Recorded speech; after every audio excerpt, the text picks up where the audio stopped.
27 मा सुरुवात गर्दैछु। आज चाहिँ शिक्षा सेवा आयोग अध्यापन अनुमति पत्र सम्बन्धमा निम्न माध्यमिक तहमा सोधिने नमुना प्रश्नोत्तरको साथमा सेट 27 बाट सुरुवात गर्दैछु। 1 मा रहेको छ राष्ट्रिय शिक्षा नीति 2076 ले कस्ता गाउँ वा नगरपालिकालाई सम्मान गर्ने परिपाटी संस्थापन गरिने कार्यनीति लिएको छ। अनिवार्य तथा निःशुल्क आधारभूत शिक्षा सुनिश्चित गर्न सक्षम। त्यसैगरी 2 मा छ गुनासो सम्बोधन तथा व्यवस्थापन कार्यविधि 2072 अनुसार गुनासोको वर्गीकरण अन्तर्गत कुन पर्दछ। यसको सही जवाफ रहेको छ आयोजना, तर्जुमा, कार्यान्वयन, अनुगमन मूल्याङ्कन सम्बन्धी गुनासो, त्यसपछि कर्मचारी सम्बन्धी गुनासो, त्यसपछि नीतिगत गुनासो, त्यसपछि यसको रहेको छ माथिका सबै। प्रश्न नम्बर 3 मा रहेको छ विद्यार्थी जहाँसुकै रहेर पनि इन्टरनेट र विद्युतीय सामग्रीको पहुँचमा रहेर अडियो, भिडियो, भर्चुअल कक्षा आदि लचिला माध्यमको प्रयोग गरी सिकाइ हासिल गर्ने कार्यहरू समग्रमा कुन शिक्षा अन्तर्गत पर्छन्। यस प्रश्नको सही जवाफ रहेको छ क अनलाइन शिक्षा। प्रश्न नम्बर 4 दिगो विकास लक्ष्य नम्बर 4 नेपाल राष्ट्रिय प्रारूप 2078 देखि 88 सन् 2087 सम्म आधारभूत तहको खुद भर्ना दर कति पुर्याउने लक्ष्य लिएको छ। यस प्रश्नको सही जवाफ रहेको छ घ 100%। प्रश्न नम्बर 5 मा रहेको छ शिक्षकको जागिरसँगको सन्तुष्टिको अध्ययन गर्न गरिने अनुसन्धान कुन प्रकारको अनुसन्धानभित्र पर्दछ। 5 को रहेको छ ग सहसम्बन्धका अनुसन्धान। प्रश्न नम्बर 6 डकार कार्य ढाँचाको लिएका तथ्यहरूमा सबैका लागि शिक्षा राष्ट्रिय कार्ययोजना 2001 देखि 15 ले थप गरेको लक्ष्य कुन हो। यस प्रश्नको सही जवाफ रहेको छ घ गुणस्तरका पक्षहरूमा मातृभाषाका माध्यमबाट आधारभूत तथा प्राथमिक शिक्षा। प्रश्न नम्बर 7 मा रहेको छ प्रयत्न र भूल सिकाइ सिद्धान्तको विशेषता कुन हो।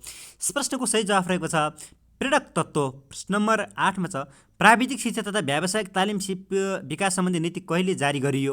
यस प्रश्नको सही जवाफ रहेको छ विक्रमसम्म 2064 साल। प्रश्न नम्बर 9 साबिको अनौपचारिक शिक्षा केन्द्रबाट अनुमति प्राप्त गरेको सामुदायिक अध्ययन केन्द्रहरू कतिवटा रहेका छन्। यस प्रश्नको सही जवाफ रहेको छ ग 2151 वटा रहेका छन्।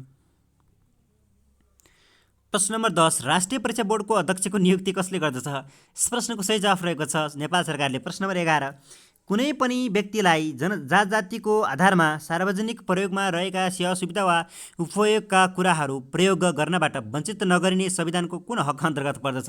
यस प्रश्नको सही जवाफ रहेको छ छुवाछुत तथा जातीय भेदभाव विरुद्धको हक। प्रश्न नम्बर 12 मा छ शैक्षिक गुठी सञ्चालन गर्दा सार्वजनिक नीति गुठीको सञ्चालक बोर्ड ट्रस्टीमा कम्तीमा कतिजना सदस्य हुनु पर्दछ। यस प्रश्नको सही जवाफ रहेको छ ख 5 जना। प्रश्न नम्बर 13 नागरिक बडापत्रको सुरुवात कसका पालामा भएको हो। नागरिक बडापत्रको सुरुवात कसका पालामा भएको हो। यस प्रश्नको सही जवाफ रहेको छ क जोन मेजर। प्रश्न नम्बर 14 अनिवार्य तथा निःशुल्क शिक्षा नियमावली 2077 अनुसार विद्यालय उमेर समूहका बालबालिका भन्नाले कति उमेर समूहलाई मानिन्छ। प्रश्न नम्बर 14 को रहेको छ 14 को घ 4 देखि 18 वर्ष। प्रश्न नम्बर 15 मा शिक्षा ऐन 2028 संशोधन सहित अनुसार गाउँ वा नगर शिक्षा समितिको सदस्य को रहँदैन। यस प्रश्नको सही जवाफ 15 को ख गाउँ वा नगरपालिकाका उपप्रमुख। प्रश्न नम्बर 16 मा छ फ्राइडको सिद्धान्तमा आधारित विस्मरणको प्रक्रिया देखाएका मध्ये कुन हो। यस प्रश्नको सही जवाफ रहेको छ 16 को ग दमन। प्रश्न नम्बर 17 मा छ कसले सर्वप्रथम शिक्षण विधिलाई पाठ्यक्रमको तत्त्वको रूपमा प्रस्तुत गरेका हुन्। यस प्रश्नको सही जवाफ रहेको छ टाइलरले हो, हिलटावा चाहिँ होइन। प्रश्न नम्बर 18 मा छ वंशानुक्रमको प्रक्रियामा विकिरणको प्रभावले गुणसूत्रको आन्तरिक संरचनामा परिवर्तन हुन सक्ने नियम रट हो। यस प्रश्नको सही जवाफ रहेको छ 18 को सही जवाफ रहेको छ आकस्मिक परिवर्तनको नियम। प्रश्न नम्बर 19 साइकोलोजी शब्दमा प्रयोग भएको एकथ अजबको अर्थ कुन हो। यस प्रश्नको सही जवाफ रहेको छ क साउल आत्मा भन्छ। प्रश्न नम्बर 20 मा छ परीक्षा लिएको केही समयको अन्तरालमा पुनः परीक्षा लिने काम गरियो भने यस परीक्षाको मूल्याङ्कन कुन गुणको परीक्षणलाई जनाउँछ। यस प्रश्नको सही जवाफ रहेको छ क विश्वसनीयता। प्रश्न नम्बर 21 मा रहेको छ लेटर ग्रेडिङ सम्बन्धी नीति तथा मापदण्ड निर्धारण गर्ने कार्य कसले गर्दछ। यस प्रश्नको सही जवाफ रहेको छ 21 को क शिक्षा विज्ञान तथा प्रविधि मन्त्रालय। प्रश्न नम्बर 22 वृद्धिले संरचनात्मक शारीरिक परिवर्तनलाई बुझाउँछ यो कसको भनाइ हो। प्रश्न नम्बर 22 को रहेको छ क क्रो एन्ड क्रो। प्रश्न नम्बर 23 मा छ सिकाइलाई प्रभाव पार्ने व्यक्तिगत तत्त्व अन्तर्गत कुन पर्दैन। यस प्रश्नको सही जवाफ रहेको छ ग पारिवारिक वातावरण। प्रश्न नम्बर 24मा छ उत्प्रेरणा देखाएका मध्ये केसँग सम्बन्धित छ? उत्प्रेरणा केसँग छ? मनोवैज्ञानिक धारणा। प्रश्न नम्बर 25 घन्टीको आवाज र मासुको धुलो बीच सम्बन्ध गराई घन्टीको आवाजको लागि र्याल उत्पन्न गर्न सिकाइ सिद्धान्त कुन हो? यस प्रश्नको सही जवाफ रहेको छ शास्त्रीय सम्बन्धन। प्रश्न नम्बर 26 डीके व्हिलरका अनुसार विषयवस्तु छनौटका आधार कुन कुन हुन्? यस प्रश्नको सही जवाफ रहेको छ 26 को रहेको छ क वैधता र सार्थकता। प्रश्न नम्बर 27मा छ राष्ट्रिय पाठ्यक्रम प्रणाली 2076 अनुसार माध्यमिक शिक्षा कक्षा 9 देखि 12 को सक्षमता कुन हो? प्रश्न नम्बर 27 को रहेको छ घ राष्ट्र र राष्ट्रियताको प्रवर्धनका लागि सचेत नागरिकको जिम्मेवारी वहन। प्रश्न नम्बर 28मा छ विद्यालयका सम्पूर्ण शैक्षिक प्रशासनिक तथा अतिरिक्त क्रियाकलाप सम्बन्धी कार्यक्रमको सूची र समय उल्लेख गरिने योजना हो? यस प्रश्नको सही जवाफ रहेको छ क वार्षिक कार्यतालिका। प्रश्न नम्बर 29मा रहेको छ समस्या समाधान विधिको पहिलो चरण हो? यस प्रश्नको सही जवाफ रहेको छ घ समस्याको पहिचान। प्रश्न नम्बर 30 कक्षा 8 को परीक्षा सञ्चालन व्यवस्थापन र प्रमाणीकरण गर्ने कार्य स्थानीय तहबाट कहिलेदेखि सुरुवात गरियो? प्रश्न नम्बर 30 को रहेको छ ग शैक्षिक सत्र 2074। प्रश्न नम्बर 31मा छ कक्षा शिक्षण भन्नाले कस्तो शिक्षणलाई बुझिन्छ? यस प्रश्नको सही जवाफ रहेको छ एकजना शिक्षकले दिनभर एउटै कक्षामा सबै विषय शिक्षण गर्ने। प्रश्न नम्बर 32मा छ कार्यमूल अनुसन्धानको कार्य चरण अन्तर्गत कुन कुन पर्दछन्? प्रश्न नम्बर 32 को रहेको छ ग योजना कार्य अवलोकन प्रतिबिम्ब। प्रश्न नम्बर 33मा छ मूल्याङ्कन निर्णय गर्नलाई सूचना प्रदान गर्ने विज्ञान के हो? यो भनाइ कसको? 33 को रहेको छ क स्टाफलेभेन डेनियल। प्रश्न नम्बर 34मा छ राष्ट्रिय पाठ्यक्रम प्रणाली 2076 कहिले स्वीकृति गर्यो? यस प्रश्नको सही जवाफ रहेको छ 2076 5 महिना 20 गते। 2076 5 महिना 20 गते विक्रम 2076 5 महिना 20 गते। प्रश्न नम्बर 35मा छ शिक्षाशास्त्र अध्ययन संस्थानलाई कहिलेदेखि शिक्षाशास्त्र अध्ययन संकायको रूपमा परिणत गरियो? यस प्रश्नको सही जवाफ रहेको छ विक्रम 2043 साल। प्रश्न नम्बर 36 नेपालको संविधानको धारा 41 केसँग सम्बन्धित छ? यस प्रश्नको सही जवाफ रहेको छ ज्येष्ठ नागरिकको हक।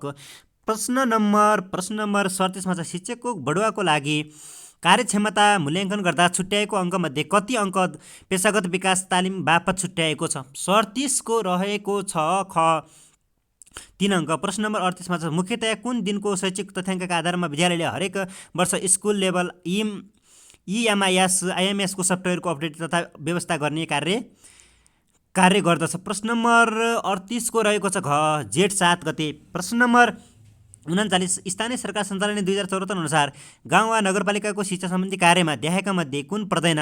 यस प्रश्नको सही जवाफ रहेको छ माध्यमिक शिक्षाको परीक्षा सञ्चालन। प्रश्न नम्बर 40मा छ शिक्षकको नियुक्ति तथा बढुवाको लागि लिइने परीक्षाको पाठ्यक्रम कसले निर्धारण गर्दछ? यस प्रश्नको सही जवाफ रहेको छ शिक्षक सेवा आयोगले। प्रश्न नम्बर 41मा शैक्षिक सत्र 2078 अनुसार शैक्षिक सत्र 2078 सम्ममा अपाङ्गता भएका बालबालिकाहरूका लागि विशेष विद्यालय कतिवटा रहेका छन्?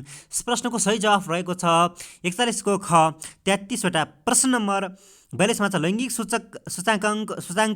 सूचकाङ्क परीक्षण जेन्डर अडिटिङ प्रणालीको सुरुवात कुन अवधिको योजनाले गरेको हो? यस प्रश्नको सही जवाफ रहेको छ 42 को घ 10औं। प्रश्न नम्बर 43 विद्यालयमा विकास गर्ने योजना र उत्तरदायी व्यक्ति संस्थाहरू बीचको सम्बन्धमा तलका मध्ये कुन सही छ? यस प्रश्नको सही जवाफ रहेको छ विद्यालय सुधार योजना ख विद्यालय सुधार योजना विद्यालय व्यवस्थापनले कार्यपात्र र प्रधानाध्यापकले र वार्षिक कार्य योजना विशेषज्ञले। प्रश्न नम्बर 44मा छ समुदायलाई शैक्षिक चेतना प्राप्त गर्न के चाहिन्छ?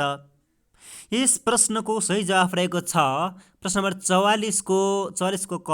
यस प्रश्नको सही जवाफ विद्यालय। प्रश्न नम्बर 45मा छ विद्यालयको पेशागत विकासको प्रणाली 2072 अनुसार विशेष विद्यालयका शिक्षकका लागि एकै चरणमा डाटा सञ्चालन गरिएकोमा तालिम केन्द्रमा हुने मूल्याङ्कनका लागि कति अङ्क हुने व्यवस्था छ? प्रश्न नम्बर 45 को रहेको छ ग 80 अङ्क। प्रश्न नम्बर 46 विद्यालय क्षेत्र सुधार योजना 2066 देखि 72 ले तोकेको मापदण्डमा माथिल्लो कक्षामा जान्नका लागि प्रत्येक विषयमा विद्यार्थीले कति प्रतिशत अङ्क ल्याउने कुराको सुनिश्चितता हुनेछ भन्ने व्यवस्था छ? प्रश्न नम्बर 46 को घ 50। प्रश्न नम्बर 47 समूहमा नमिल्ने पद पत्ता लगाउनुहोस्। 47 को क HAAT। प्रश्न नम्बर 48मा छ उपयुक्त विकल्प छनौट गरी श्रेणी पूरा गर्नुहोस्। यस प्रश्नको सही जवाफ रहेको छ ग STU। प्रश्न नम्बर 49मा रहेको छ नेपालमा मोबाइल प्रयोगकर्ताको प्रतिशत हरेक वर्ष बढिरहेको छ। तलको जानकारीको आधारमा सन् द्वन्द्वमा मोबाइल प्रयोगकर्ताको सङ्ख्या कति हुन्छ पत्ता लगाउनुहोस् भनेको छ। यस प्रश्नको सही जवाफ रहेको छ 49 को ग 64 हुन्छ। त्यस्तै गरेर 50 मा देखाएको कुन चाहिँ विकल्प दिएको सङ्ख्या 8 18 भनौँ 18 8 to 18 37 सँग मिल्दोजुल्दो छ। यस प्रश्नको सही जवाफ रहेको छ 50 को घ 5 12 25।